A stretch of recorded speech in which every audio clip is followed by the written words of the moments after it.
Sans faire preuve de la moindre clémence, les femmes subissèrent des tortures à travers des châtiments cruels et abominables.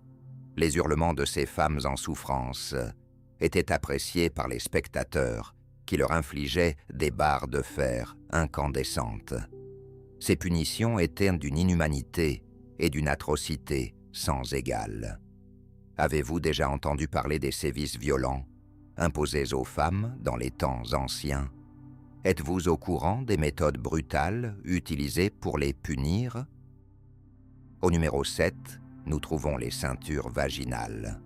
Dans les temps anciens, les femmes étaient fortement privées de liberté sexuelle. Elles étaient perçues comme la propriété des hommes qui exerçaient un contrôle sur elles. Les maris manquaient de confiance envers leurs épouses et fermaient leur vagin avec une ceinture en fer chaque fois qu'ils étaient séparés. Les femmes ne pouvaient pas retirer cette ceinture et devaient la porter jusqu'au retour de leur mari. Connue sous le nom de ceinture de la virginité, elle était portée par presque toutes les femmes dont les maris partaient se battre pour leur pays.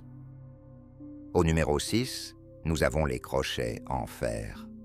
Les corps des femmes suscitaient un vif désir chez les hommes, qui pensaient qu'elles détenaient le pouvoir de la beauté et de la sensualité.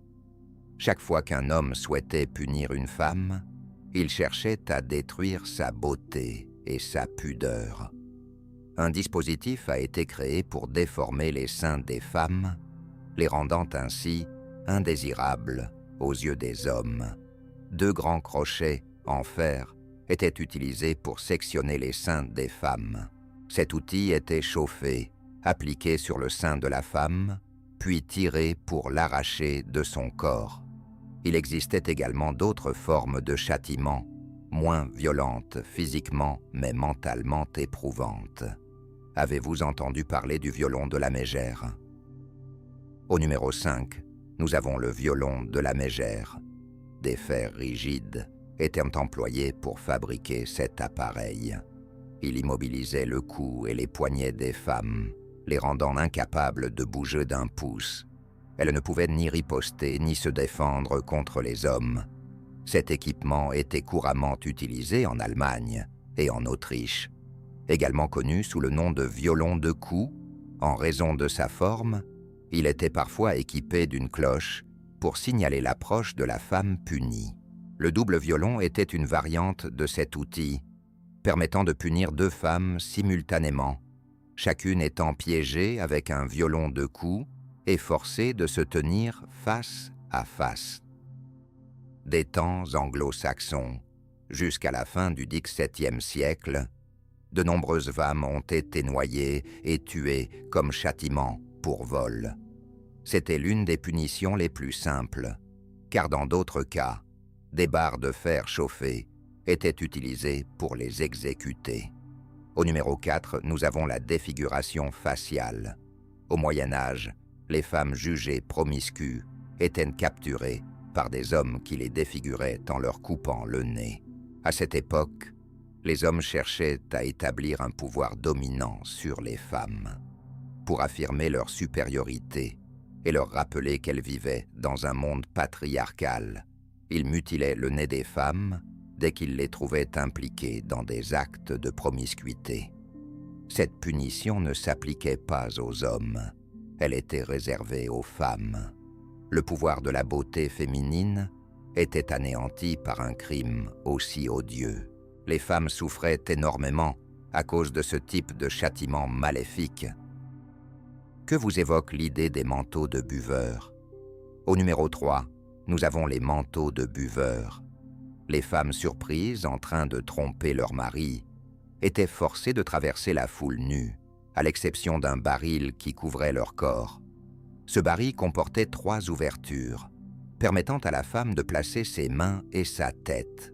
Ce concept de manteau de buveur a été introduit pour démontrer aux autres hommes que les femmes étaient ingrates et peu fiables. Au numéro 2, nous avons la marche de la honte. Dans la saison 5, épisode 10 de Game of Thrones, vous pouvez voir Cersei marchait complètement nue. Les pratiques de la marche de la honte dans les temps anciens sont illustrées dans cet épisode. Lors de ces marches, les prostituées étaient contraintes de traverser le marché nu. Les hommes critiquaient ouvertement ces femmes lorsqu'elles étaient forcées d'effectuer la marche de la honte. Cela écrasait l'âme des femmes. C'était l'une des punitions les plus cruelles qu'une femme pouvait subir dans les temps anciens. Avez-vous vu le film Saw? Au numéro 1, nous avons la machine à scier. On peut supposer qu'elle a été inspirée par la punition suivante dont nous allons parler. Dans les temps anciens, les femmes surprises en adultère ou soupçonnées d'être des sorcières étaient coupées en deux à l'aide d'une machine à scier. La femme était forcée de se mettre à l'envers, tandis que deux bourreaux sortaient en une grande scie pour la couper en deux, de haut en bas. Pendant ce temps, la majorité du sang était dirigée vers le cerveau. Les bourreaux déterminaient quel type de douleur atroce ils souhaitaient infliger à la femme. Parfois, ils accélérèrent le processus, mais la plupart du temps, ils le ralentissaient en interrompant la punition après avoir sectionné l'abdomen de la femme. La mort était inévitable, peu importe la lenteur du processus. Les femmes étaient placées dans une situation où chaque mouvement était surveillé. Les temps ont évolué, mais elles ont toujours du mal à maintenir leur position. Quelle punition vous a semblé la plus brutale? Connaissez-vous d'autres châtiments violents qui étaient pratiqués dans les temps anciens? Faites-le nous savoir dans les commentaires.